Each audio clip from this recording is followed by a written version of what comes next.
Now, there's something important to consider, which is the difference between the velocity and the linear speed that we've been discussing previously. As mentioned, the velocity vector direction is very, very important. And that velocity direction is constantly changing, even though the actual value of the speed, the magnitude, is always the same. So when an object travels at a constant speed being a scalar, in circular motion, the velocity is always changing. Now, because that velocity is always changing, there is a subsequent acceleration. And acceleration only ever happens if there is a force. So this is a fundamental point and the basis for the following definition. What we're going to derive now is a proof of why that force acts towards the center. We're going to demonstrate it using mathematics and, more importantly, vector theory. Now, this proof might look a little bit complicated now. I will give you an overview and then I'll demonstrate it, but it's actually quite straightforward. Let's have a look at our definition of acceleration. Acceleration is defined as the rate of change of velocity. That is, the velocity after minus the velocity before divided by time, delta V over delta T. Now let's have a look at this object that's moving in a circle. What do we mean by final velocity and initial velocity? We're going to look at this satellite in two different points in time. Time 1 and time 2. So our final velocity would be v2 and our initial velocity would be v1. Now to define the change in velocity, final velocity minus initial velocity, we would need to do v2 minus v1. We're going to use vector diagrams to do this. If you remember, you add vectors by simply drawing them nose to tail. Now we're doing a subtraction, so we are going to separate out the minus to enable us to do a vector addition. We are going to add we're going to add v2 to minus v1. That involves reversing the direction of v1 as a vector. So we will draw v2 here and we will add to it, nose to tail, the vector not v1 but minus v1. And you can see that it's in this direction now. The resultant vector of that addition would now be the beginning of v2 and the end of minus v1. You join these to give you a resultant vector, and it's a vector which now points to the center. Let me show you that slowly. Here we have v2. This vector, though magnified, it's drawn much bigger, represents the motion of v2. This one represents not v1 but minus v1. It's the same value, but it's in the opposite direction, as you can see. If we want to represent it as v1, it would be like this. That would represent v1. Now, if we add v2, we would place it over here, add it exactly the way it is on the circle, the same direction. And now we're going to add v1 to it. Now that's incorrect because v1 is positive. So what we're going to do is we're going to turn it round and hopefully it will be the same size, more or less. Let me just check. Yep, more or less there. And this represents v2 minus v1.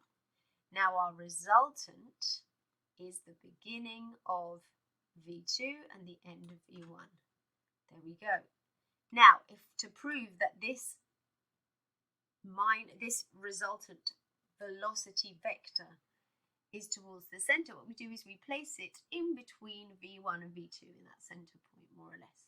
And as you can see, it points towards the center of the circle. It should be a little bit like that. Okay, let's check that it's still valid. Yeah, more or less. Okay, here we go.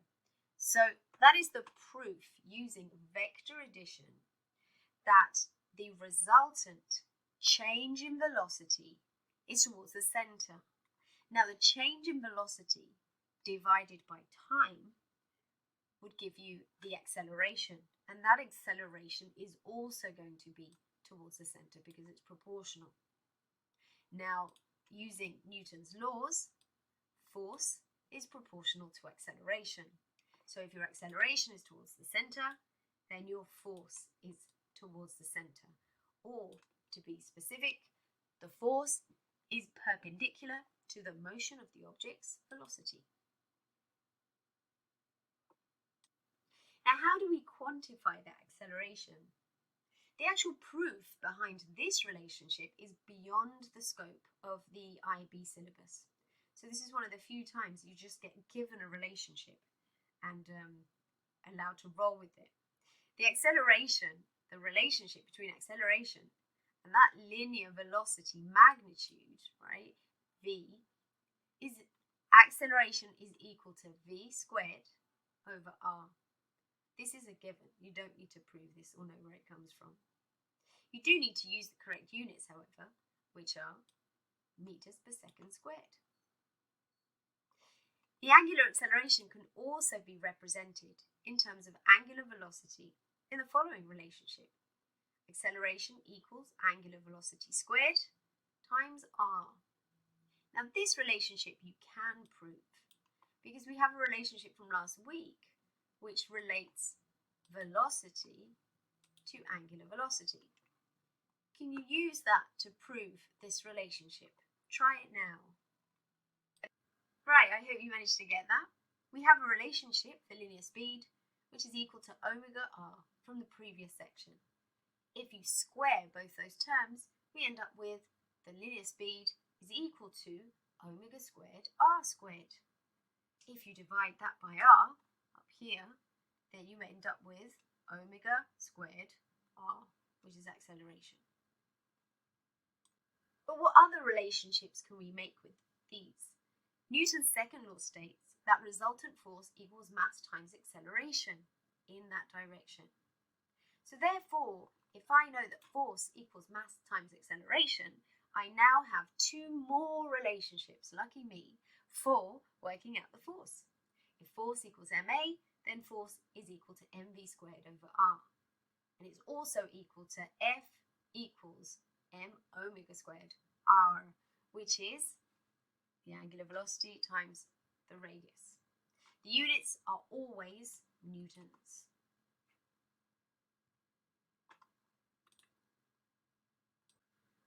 The fun bit now is actually observing objects that are moving in circular motion and trying to figure out what exactly are the forces, what type of force are they, and how do I identify its direction? Well, this is a fine example. We've got two things here. We've got a piece of string and an object and a satellite moving around planets. So what we need to do is identify the forces. So stop the video and have a think about what types of force these are. I hope you got these right. The first one, the situation of an object moving around the Earth, the force is a gravitational force. The second one, the force is tension. It's that tightness of the string which is keeping it moving in a circle. Here's a few others. You can see a fairground ride, and as an object moves through a roller coaster, the normal force is what keeps the little cars moving in a tight curve like this. In the case of it moving down and up along here, what we have is a normal force upwards. And as it's basically curving round here, what stops it from flying off is the gravitational force, the weight of the object down. We'll we'll look at these more complex examples a bit later. Here we have a washing machine, and you would think, well, what keeps the clothes in such a tight circle around the surface? They usually, when it starts to spin, when the washing machine starts to spin, they're usually on the sides here. They don't congregate in the center. And that would also be the normal force towards the center. Fly in this direction, because of the motion of the drum, they hit the sides of the container. And that hitting of the sides creates a normal contact force towards the center here. Thing that's moving around in a circle has to have that force towards the center. I leave you with a car going around a corner. This is an example of friction, static frictional force being the force towards the center. So I'll leave you with a task that asks you to consider the force acting when something's moving in a circular motion on your next assignment. Hope this has been clear. Send me an email if you have any questions or you'd like me to go over something in more detail.